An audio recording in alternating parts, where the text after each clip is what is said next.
Master minds commerce చదవాలనుకునే 10th inter విద్యార్థుల తొలి ఎంపిక. నమస్కారం. రకరకాల పంచతంత్ర కథలు చెప్పుకుంటున్నామండి. అందులో నుంచి ఒక ప్రత్యేకమైన కథ చెప్తాం. పూర్వమట ఒక సముద్ర తీరంలో ఒక పెద్ద నేరేడు చెట్టు ఉండేదట. ఈ నేరేడు చెట్టు మీద రక్తముఖుడనే ఒక కోతి ఉండేది. అయితే ఈ సముద్రంలో కరాళముఖుడనే ఒక మొసలి రోజు సముద్ర తీరానికి వచ్చి ఈ నేరేడు చెట్టు దగ్గర విశ్రమించేదట బయటకు వచ్చి. ఈ రక్తముఖుడు అనే కోతి ఒకనాడు ఈ కరాళముఖుడిని చూసి, ఓహో ఇదెవరో మనం ఉన్న ప్రాంతానికి వస్తున్నాడు రోజు అని చెప్పి ఏం చేసిందట, కొన్ని నేరేడు పళ్ళు కోసి తీసుకెళ్ళి ఆ కరాళముఖుడికి ఇచ్చింది. నువ్వు అతిథివి, మా ప్రాంతానికి వచ్చావు, నేను ఇవాళ నిన్ను చూశాను. మామూలుగా నేను ఎక్కడికైనా వెళ్ళి తిరిగి వచ్చేటప్పుడు నువ్వు వెళ్ళిపోవటం గమనిస్తున్నాను. నువ్వు ఇవాళ నేను ఉండగా వచ్చావు కాబట్టి ఇవన్నీ మంచి పళ్ళు తిను అని చెప్పి ఈ నేరేడు పళ్ళు ఇచ్చి, అతిథి అభ్యాగతులను చూసుకోవాలి, గృహస్థ అయిన వాడు, నువ్వు ఇది మా ఇల్లు కాబట్టి నేను నీకు ఇస్తున్నానని చాలా ప్రేమగా మాట్లాడిందట. ఈ కరాళముఖుడు అనే మొసలి ఆ నేరేడు పళ్ళు తిని ఆశ్చర్యపోయింది. ఎంత రుచికరంగా ఉన్నాయి, ఇంత తీయేటి పళ్ళు, అమృతతుల్యంగా ఉన్నాయని చాలా సంతోషించింది. ఇంకా కొన్ని పళ్ళు ఇస్తే ఆ పళ్ళు తీసుకుని తన భార్య కూడా ఇచ్చింది. రోజు ఈ కరాళముఖుడు వచ్చి ఈ నేరేడు చెట్టు దగ్గర ఆగటం, ఈ పైన రక్తముఖుడు కిందకి దిగి ఇద్దరు కలిసి ఆ మాట ఈ మాట కబుర్లు చెప్పుకుని ఎంత స్నేహమో కలిగిందట. ప్రతిరోజు ఒకళ్ళ కోసం ఒకళ్ళు ఎదురు చూసేలాగా, నేరేడు పళ్ళు అయిపోతే ఇంకా ఊళ్ళో నుంచి అడవిలో నుంచి మామిడి పళ్ళు కూడా తెచ్చిపెట్టేలాంటి ఒక థిక్ ఫ్రెండ్షిప్ ఏర్పడిందట. చాలా గట్టి స్నేహమే ఉంది. అయితే ఏమైంది, ఈ కరాళముఖుడు అప్పుడప్పుడు ఎక్కువగా ఉన్న నేరేడు పళ్ళని తీసుకుపోయి తన భార్యకి, సముద్ర గర్భంలో ఉన్న పెళ్ళానికి, ఏమంటారు స్త్రీ మొసలికి ఇచ్చేవాడు. ఇస్తే ఆ ఆడ మొసలి అడిగేది, ఇంత తీయటి పళ్ళు ఎక్కడి నుంచి తెస్తున్నావు, ఏమిటి ఏమిటి అని అడిగేది. ఈ రక్తముఖుడు అనే ఒక స్నేహితుడు ఇస్తున్నాడని చెప్పేవాడు.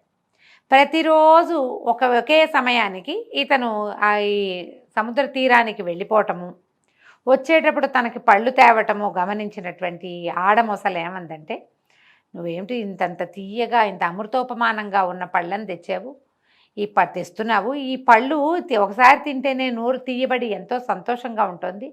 ఈ పళ్ళనే నిత్యము భుజిస్తూ ఆ చెట్టు మీదే ఉండేవాడి గుండె ఎంత తీయగా ఉంటుందో, నీ స్నేహితుడి గుండె తీసుకొచ్చి నాకు ఇవ్వు, నేను అది తిని ఆరోగ్యంగా ఉంటానని అడిగింది. కరాళముఖుడు ఏమన్నాడు, ఒప్పుకోలేదు అన్న, ఇంకా నయం, అలా నేను చేయలేను. రక్తముఖుడిని నా సోదరుడిగా భావించాను. సాధారణంగా సోదరులు, ఒకడు తల్లి గర్భంలో మనతో పాటు పుడతాడు, రెండవడు మన మాటల వల్ల పుడతాడు. స్నేహితులందరూ సోదరులతో సమానం. వేరే అమ్మ నుంచి పుట్టినట్టే కానీ వాడు నాకు సోదరుడు, నేను అటువంటిది ద్రోహం తలపెట్టలేను, నువ్వు నాతో ఈ పని చేయించద్దు అని గట్టిగా చెప్పాడు భార్యకి. కానీ భార్య ఒప్పుకోలేదు. ఏమంటుంది, వాడు మొక్కోతే ఆడకోతే అని అడిగింది. అడిగి ఏమంటుంది, అదే ఆడకోత అయ్యి ఉంటుంది, అందుకే నువ్వు రోజు వెళ్ళిపోతున్నావు, నాతో నువ్వేమీ స్నేహంగా ఉండట్లేదు, నువ్వు నవ్వినా మాట్లాడినా వాడి గురించే చెప్తావు, ఆ ఆడకోత నీతో ఏం మాట్లాడుతుందో ఆ కబుర్లు నా దగ్గర చెప్తూ దాన్నే నిత్యము తలుచుకుంటున్నావు, అద్దెచ్చిన పళ్ళే నువ్వు తింటున్నావు, నాకు పెడుతున్నావు, కాబట్టి నువ్వు అదేదో స్త్రీ అయ్యింది, వేరే జాతి మీద నీకు ఆసక్తి కలిగింది అని చెడామడా పోట్లాడేసింది ఆడమొసలి. కాదని ఇతను ఒట్లు సత్యాలు చేసినా కూడా అది ఒప్పుకోలే భార్య. ఒప్పుకోక ఏమంది, నువ్వు నన్ను నమ్మించాలంటే ఆ కోతి గుండె కావాలి నాకు, ఆ కోతిని తీసుకురా, దాన్ని భుజించి నేను ఆరోగ్యవంతురాలను అవుతాను, నేను ఇంకా వయసు పెంచుకుంటాను, ఇంకా యంగ్నెస్ని పెంచుకుంటా, యవ్వనాన్ని పొందుతాను. అలాంటి వాటి జంతువుల దగ్గర నిత్యము ఇలా తీయటి పళ్ళు తినే వాటి గుండెలు తింటే గనక, ఆ గుండెని తింటే ఆరోగ్యం వస్తుంది, నాకు అది కావాలి, నువ్వు ఏమైనా సరే పట్టుకురావాల్సిందే, లేకపోతే నువ్వు పోయి దాని దగ్గర ఉండు, నాతో నువ్వు ఉండక్కర్లేదు, నేను నీతో మాట్లాడు. ఈ భార్యని ప్రసన్నం చేసుకోవటానికి ఈ మొగ మొసలైనటువంటి మొసలి ఒప్పుకున్నాడు. ఒప్పుకుని సరేనని వెనక్కి వెళ్ళాడు. వెళ్ళి ఏం చెప్పాడు, ఈ పైన ఉన్న రక్తముఖుడికి ఈ కరాళముఖుడు అన్నాడు, ఓ రక్తముఖ, మీ వదిన గారు నిన్నెంతో మెచ్చుకుందోయ్, నిన్ను ఒకసారి చూడాలంటోంది, ప్రతిసారి నీ స్నేహితుడిచ్చే పళ్ళు తెచ్చుకుని తింటున్నావు, నాకు పెడుతున్నావు, ప్రతిరోజు వాళ్ళ ఇంటికి వెళ్ళి వాళ్ళ బాకిట్లో సాగిలపడి ఉంటున్నావు, నువ్వు ఒక్కనాడు కూడా మన ఇంటికి అతన్ని తీసుకురాలేదు, మనం తినే మంచి మధుర పదార్థాలు, సముద్ర గర్భంలో ఉండే వింతలు విశేషాలు అతనికి ఏనాడు చూపించలేదు, కాబట్టి నిన్ను తీసుకురమ్మని మీ వదిన గారు పదే పదే చెప్పింది, నువ్వు నాతో రమ్మంటే ఈ రక్తముఖుడికి సంతోషం వచ్చింది. ఎవరో ఒకళ్ళు మన ఇంటికి పిలిస్తే సంతోషం కాదు, ఇంత మర్యాద చేయడానికి పిలుస్తున్నారని ఈ రక్తముఖుడు ఏం చేశాడు, ఈ కరాళ ముఖుడి మీద ఎక్కి కూర్చున్నాడు. కూర్చుని నాకు ఈత రాదోయ్, నువ్వు నన్ను జాగ్రత్తగా తీసుకెళ్తావా అంటే ఏముంది నేను ఈతానన్నాడు. ఈ కరాళ ముఖుడు పోతున్నాడు నీళ్ళలో, సముద్ర గర్భంలో ఉంది వాళ్ళ ఇల్లు. ఈ నీళ్ళలోకి వెళ్తూ ఉంటే చాలా సేపు వెళ్ళిన కొందికి ఏమవుతుంది, మునుగుగా ఎక్కువగా మొసలి మునిగిపోతుంది.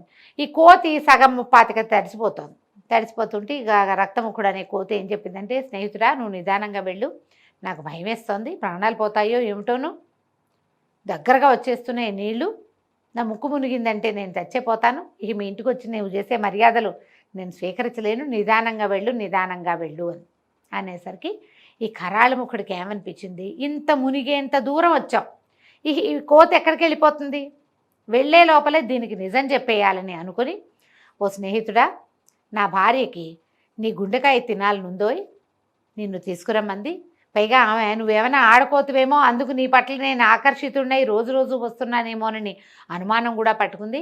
ఆమె అనుమానం తీర్చాలి, కోరిక తీర్చాలి, కాబట్టి నిన్ను ఆమెకి ఆహారంగా సమర్పించడానికి తీసుకెళ్తున్నాను. ఆమెకి నీ గుండె తినాలని కోరికగా ఉంది, నీ గుండె తింటే ఆరోగ్యం వస్తుంది, ఆ యవ్వనం వస్తుందిట అనగానే కోతికి గుండె ఠారు మంది, ఊరు నాయన వీడితో వెళ్తే చచ్చిపోతామనుకుని వెంటనే గుండె దిటవు చేసుకుని, అదేమిటో ముందే చెప్పొద్దా కోతి మా గుండె కావాలని, నాకేం తెలుసు, నీళ్ళల్లోకి వస్తున్నాను గుండె తడిసిపోతుందని చెట్టు మీద పెట్టొచ్చాను, నువ్వు కనుక నన్ను వెనక్కి తీసుకెళ్ళావంటే పైకి ఎక్కి ఆ చెట్టు మీద ఉన్న గుండెని తీసుకొస్తాను, గుండెలు లేని నన్ను తీసుకెళ్ళి వదిన గారికి ఎట్టా చూపిస్తావో నువ్వు, నీ మాట పోదు అంది. ఈ మూర్ఖ మకరముఖుడు ఇక వీడికి కరాళ ముఖుడికి మూర్ఖుడు మొసలి అందుకే కదా భార్య మాట్లాడిన మాటలకు ఒప్పుకున్నాడు. అయ్యో అలాగా నీ గుండె లేదా, పద నిన్ను వెనక్కి తీసుకెళ్తానని మళ్ళీ వెనక్కి తిప్పాడు. ఎప్పుడైతే నేరేడు చెట్టు సమీపించిందో ఒక్క గంతులో కోతి మొసలి మీద నుంచి దిగేసి చెట్టెక్కేసి ఎక్కి పైన కూర్చోంగానే కిందున్న కరాళ ముఖుడు, ఓ రక్తముఖ తొందరగా రా కిందకి, నీ గుండెని తీసుకురా, మీ వదిన గారు ఎదురు చూస్తూ ఉంటుంది, మా వాకిట్లో ముగ్గులు అవి పెట్టుంటాయి, రా అనగానే ఈ రక్తముఖుడు అన్నాడు, ఇంకా నీతో వస్తానా, ఎవరికైనా 2 గుండెలు ఉంటాయా, గుండె లేని మనిషి ఉంటాడా, అసలు ప్రాణి ఉంటుందా, నేను ఆ గుండెని చెట్టు మీద పెట్టానంటే ఎలా నమ్మేవోయి నువ్వు మూర్ఖుడివి, నీ భార్య మాట నమ్మావు, నా మాట నమ్మావు అన్నాడు. అనగానే మొసలికి అర్థమైపోయింది, దొరికిపోయామనుకుని మళ్ళీ మాటలు మింగేసి, అరెరే అది కాదోయ్ నేను సరదాకి చెప్పాను, నువ్వు నన్ను నమ్ముతావో లేదో అని సరదా కబుర్లు చెప్పాను, మీ వదిన గారు ఎదురు చూస్తూ ఉంటుంది, దాదా వెళ్దాం, భోజనం చేసి వద్దు కానీ మా ఇంట్లో మంచి వింత విశేషాలు బాగా వండుతారు, రకరకాల పదార్థాలు, సముద్ర గర్భంలో ఉన్న సరదాలన్నీ చూద్దు కానీ సాయంత్రానికి దింపేస్తానులే రా అనేసరికల్లా రక్తాక్షుడు అన్నది ఈ రక్తముఖుడు కోతి, ఇంకా నీతో వస్తానా, నేను నీతో వస్తే ఎంత ప్రమాదమో నీతో వచ్చినప్పుడే నాకు అర్థమైంది, ఇక నువ్వు ఇక్కడికి రావద్దు, నేను నీతోటి మాట్లాడను, నువ్వు ఎంత స్నేహితుడివైనా సరే, నా చెట్టు మీద నుంచి కాయలు రాలినవి తినాల్సిందే కానీ నా చేత్తో కోసి నీకు ఇచ్చేది లేదు, నేను నీ దగ్గరికి వచ్చేది కూడా లేదు, ఇంకొకసారి నేను మోసపోను, నీ దారి నువ్వు పో అంటే ఇక మూర్ఖుడైన ఈ మొసలి కరాళ ముఖుడు ఏమీ చేయలేక భార్యకి ఏం చెప్పాలో తెలియక, నా స్నేహం కూడా పోయింది, ఇప్పుడు భార్య దగ్గర చెడిపోయాను, స్నేహితుడిని కోల్పోయానని తిట్టుకుంటూ మళ్ళీ సముద్ర గర్భంలోకి వెళ్ళిపోయింది. ఆ తర్వాత ఎప్పుడు కూడా ఈ కోతి మొసలి మళ్ళీ మాట్లాడుకునేవే కాదు. కథ కంచికి మనం ఇంటికి.